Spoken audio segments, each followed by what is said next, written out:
अखण्डमण्डलाकारं व्याप्तं येन चराचरं तत्पदं दर्शितं येन तस्मै श्रीगुरुवे नमः। गुरुर्ब्रह्मा गुरुर्विष्णु गुरुर्देव महेश्वरा गुरु साक्षात् परम ब्रह्म तस्मै श्री गुरुवे नमः। एक बार प्रेम से बोलो सच्चिदानंद भगवान की। भक्तों, मैं आज आपके सामने श्री सुखदेव जी समझा करके कहने लगे हैं, राजा परीक्षित, भगवान ने पापियों का कैसे कल्याण किया था। कन्नौज में एक अजामिल नाम का ब्राह्मण रहता था। बड़ा ही इसे संतों से प्रेम था, बड़ा ही संतों का सम्मान करता था, स्वागत करता था और भक्ति में समय बिताता था। एक दिन वो ही अजामिल नाम का ब्राह्मण कुछ वेश्याओं की गलियों से होकर के गुजर रहा था और वेश्याओं की गलियों से होकर के गुजर करके जा रहा था तो उसने एक नगिन वेश्या के शरीर के ऊपर दृष्टि पड़ गई।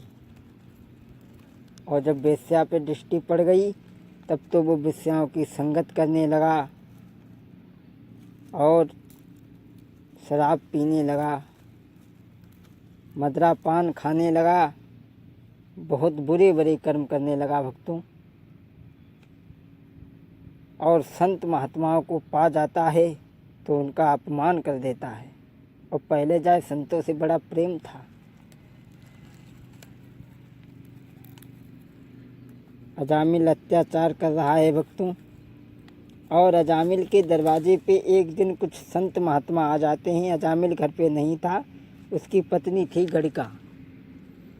अजामिल घर पे नहीं था तो कुछ संत आ जाते हैं और कहने लगे, बेटी मुझे भोजन कराओ।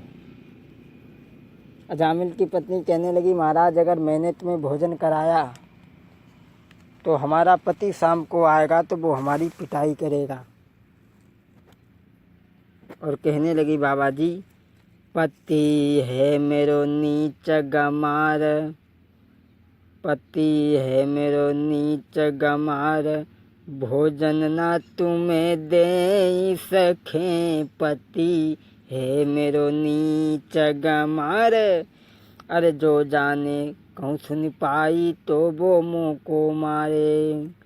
और ताई से बाबा हाथ जोड़ के क्षमा हम तुम से रही आई मांगी, पति है मेरो नीच गमार, पति है मेरो नीच गमार। अजामिल कहने लगी, महाराज मैं आपको भोजन नहीं खिला सकती। तो बाबा लोग कहने लगे, तुम हमें भोजन नहीं खिला सकती तो हमें दाल चावल दे दो, हम अपना बना करके और खा लेंगे।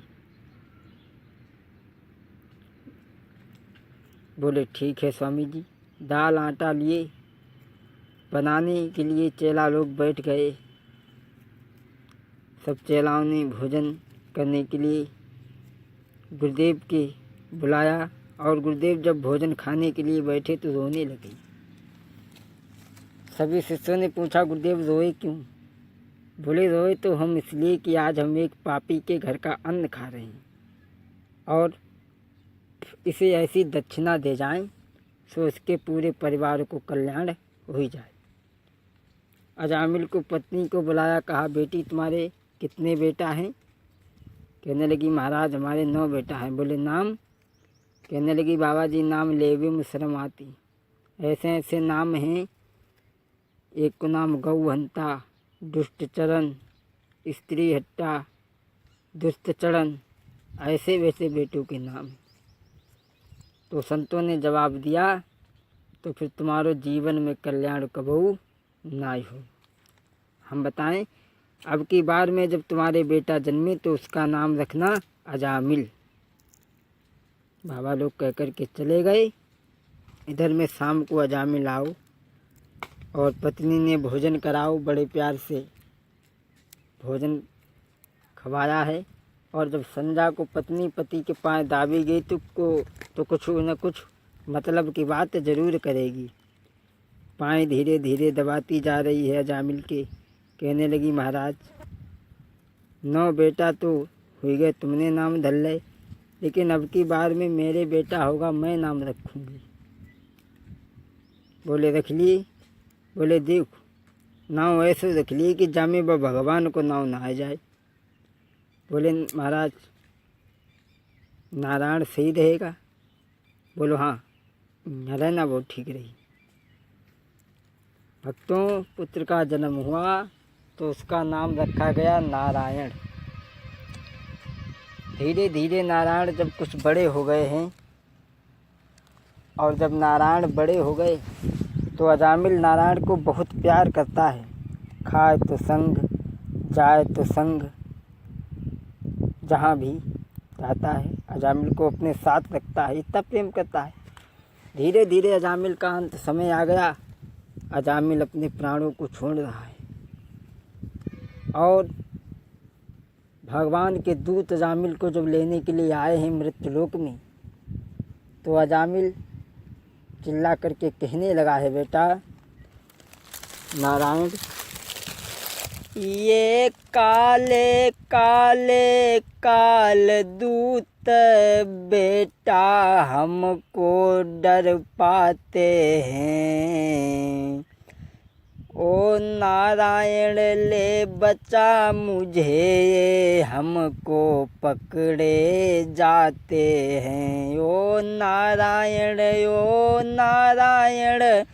तुम दीनहीन की खबर करो। ओ नारायण इनको छाती से अलग करो। अजामिल ये पुकार रहा था, बेटा नारायण मेरी रक्षा करो, लेकिन ये आवाज़ अजामिल के पुत्र के कानों में तो नहीं पड़ी, लेकिन भगवान नारायण के कानों में पड़ गई।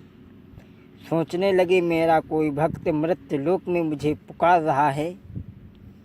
भगवान ने अपने पार्षदों को कहा, जाओ मृत्युलोक में हमारा कोई भक्त पुकार रहा है और तुम उसकी जाकर के रक्षा करो।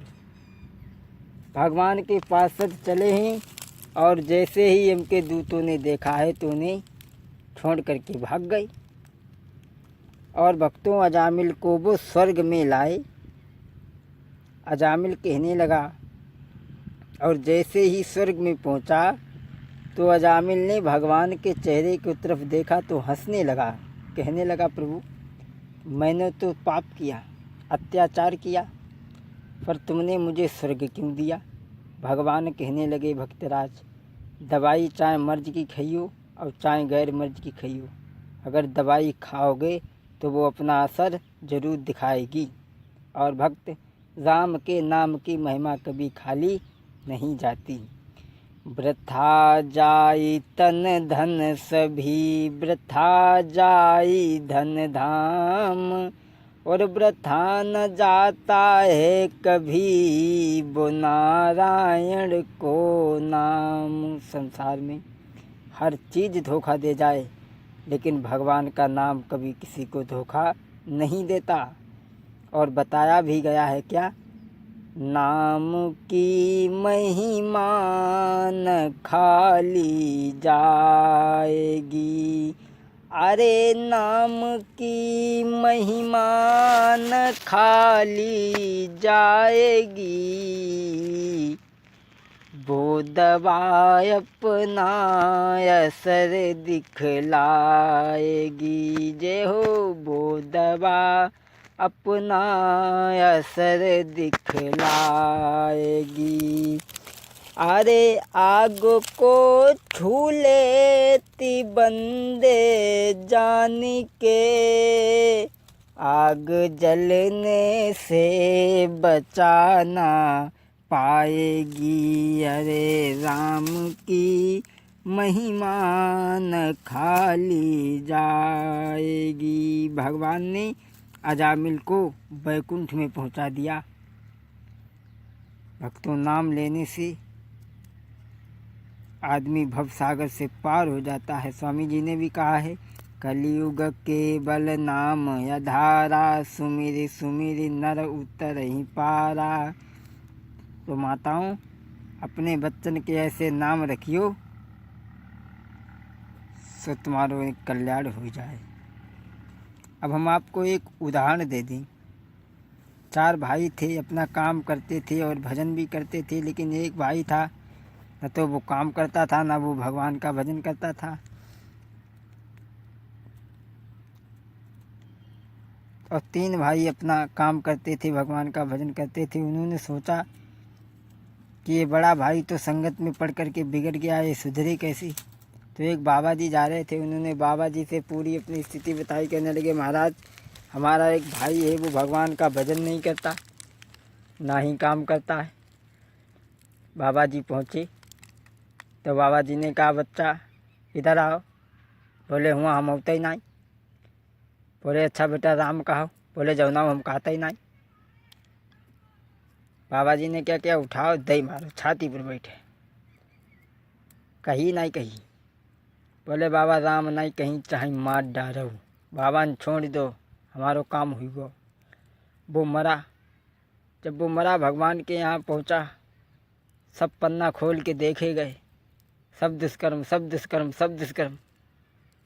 एक जगह मिल गो, बाबा चाहे मार डालो, लेकिन राम नहीं कहीं। एक जगह बोले, मिलो एक जगह मिलो। बोलो, यार कहाँ मिलो, जवाब देती मैया मिलो। बोले, अरे एक दाई मिलो, लेकिन मिलो ता। बोले, चलो एक राम नाम की कीमत क्या है, भोले बाबा से पूछो। भोले बाबा के पास में गए, बोले, एक बार राम नाम की कीमत क्या है। बोले, जा भाई, बात हमें नहीं मालूम। नारद बाबा मिले आगे चलकर, नारद बाबा से पूछा, भाई राम नाम की कीमत क्या है। नारद बाबा बोले, जा भाई हमको नहीं मालूम, चलो बप्पा से पूछें। ब्रह्मा जी के पास में गए, कहने लगे, पिताजी एक बार राम नाम की कीमत क्या है। बोले, जा देखो हमको नहीं मालूम, जा चलो भगवान तेरे फैसला हुई चले। बोले, फिर तुम हूँ मचो पालकिम, नारदव मचे, शंकर जी मचे, सब जने मचे जाए। जैसे ही मृत्यु लोक में पहुँचे, विष्णु लोक में पहुँचे, भगवान विष्णु लेटे हैं ससैया पर। कहने लगे, आओ। नारद बाबा सभी देवता कहने लगे, महाराज हमें जब बताओ एक बार राम नाम की कीमत क्या है। बोले, कीमत। भगवान विष्णु हंसने लगे, कहने लगे, अरे कीमत अब वो पता करने की कीमत। अरे जिसको देवता यहाँ तक लेकर के आए हों, उसे कीमत की क्या ज़रूरत है। तो भक्तों, हम सभी परमात्मा का चिंतन करें। लेकिन हमारी गलती है, हम जब परमात्मा के यहाँ से आए थे तो हम वादा करके आए थे, प्रभु तुम्हारा भजन करेंगे, लेकिन यहाँ आकर के हम सब भूल गए।